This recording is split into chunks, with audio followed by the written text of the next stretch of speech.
we seem to have fallen to a place and a time in our national discourse where even the mere restatement and affirmation of laws long ago crafted and duly enacted by our constitutional republic's legislature, laws that were formed and codified in the people's house by the people's representatives, is now considered controversial? That was Milwaukee County Sheriff David Clarke taking the stage last night to close out CPAC, defending the Trump administration's crackdown on illegal immigration. Clarke praised the focus on what he calls the rule of law and rallied conservatives to support the president's policies. Sheriff David Clarke joins me right now. Sheriff, good to see you. Thanks so much for joining us. Thank you, Maria. Well, congratulations on what was a speech that a lot of people are talking about this morning. And you ended the speech last night by saying, "Go forth to stand and fight." What did you mean by that, Sheriff? Well, we're at a crossroads in this country right now. We have a new administration, and we finally have some pushback against this lawlessness and this chaos that's gone on probably for the last decade. And so this country will now define itself probably for the next generation. And I took people back through the history, starting at the founding of this republic and what George Washington said about it, Thomas Jefferson, Dr. Martin Luther King, Ronald Reagan, to remind people of how we got there and how people had to fight. People died. They gambled their fortunes, their lives, their family, their existence, so that future generations could be free. And so I think we're at that right now, and I want to give people, again, reminder of what it took. It took a fight. It took a struggle. It wasn't easy then, and it's not going to be easy now. Well, you know, it's hard to understand how sanctuary cities, for example, have existed for so many years, even though it has been, in fact, against the law. And here you have a president coming in saying, "I'm the law and order candidate. We're going to start following the rule of law," and it becomes controversial. You know, that's amazing, and I was hoping maybe you could help me out here, because I'm just as lost about it, that enforcing the rule of law, the bedrock of our Constitution, the bedrock of freedom and liberty, is now controversial. And I thought to myself, just because prior administrations for a long time, and it's transcended political parties, weren't enforcing our borders, weren't protecting our borders, weren't enforcing the immigration statutes on the books, now all of a sudden President Trump comes along and he told us what he was going to do with existing law. He didn't make any new law, and now all of a sudden that becomes controversial. Just because it was enforced our borders and our immigration laws for the last 3 decades doesn't mean that President Donald Trump is obligated to follow that. He's not. He's getting back to the rule of law. The illegal immigration is a crisis in this country.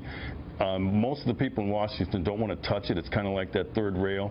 But President Trump decided and has told us he's going to lead this country. He's going to get his arms around this thing, even though he knows it's going to come without that, with that struggle, so to speak. But he's willing to do this because, like I said, this is a crisis. This has to be rectified. There's numerous reasons why we need to protect the border. We have some national security issues, domestic security issues. We have drugs pouring in across our southern border. Also, you want to be able to protect public health. Remember the Ebola outbreak? Well, we started doing that overseas and at the border.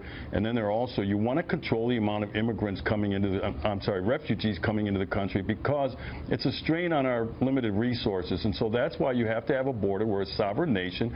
And if you have that border, you must protect that border and defend that border. And right now it's pretty porous. So the president has taken this position that those 7 countries that are largely Muslim countries are going to be the countries that are blocked in terms of people coming in. We're waiting on this new executive order that's expected to be out tomorrow, Sheriff. But what about this intelligence report that found that in the past 6 years, foreign-born individuals who were inspired to strike in the U.S.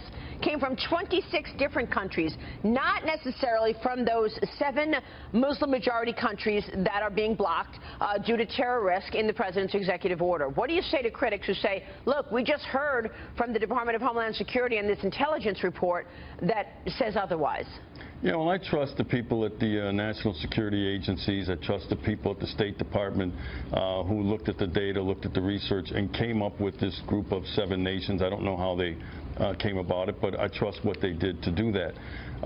This was very fine, and that's what I think the hang-up is you can't just have this broad blanket of countries. You have to narrowly define it, and that's what the president did. Now he's going to refine it some more.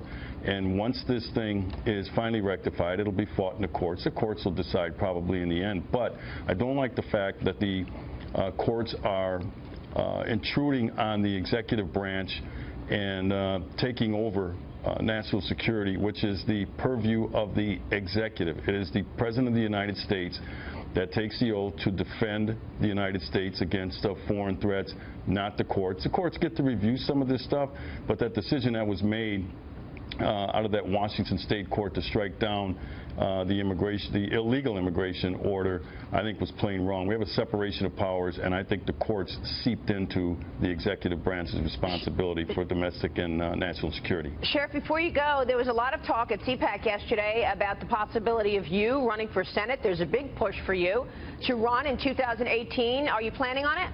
Well, you know what? I haven't even really thought about that. That's why it's a draft movement, trying to drag me in, kicking and screaming. You know, I never say never, but at the same time, it's not the highest thing on my priority list. But I like the energy and the enthusiasm that people have shown all across this country. It's a national movement.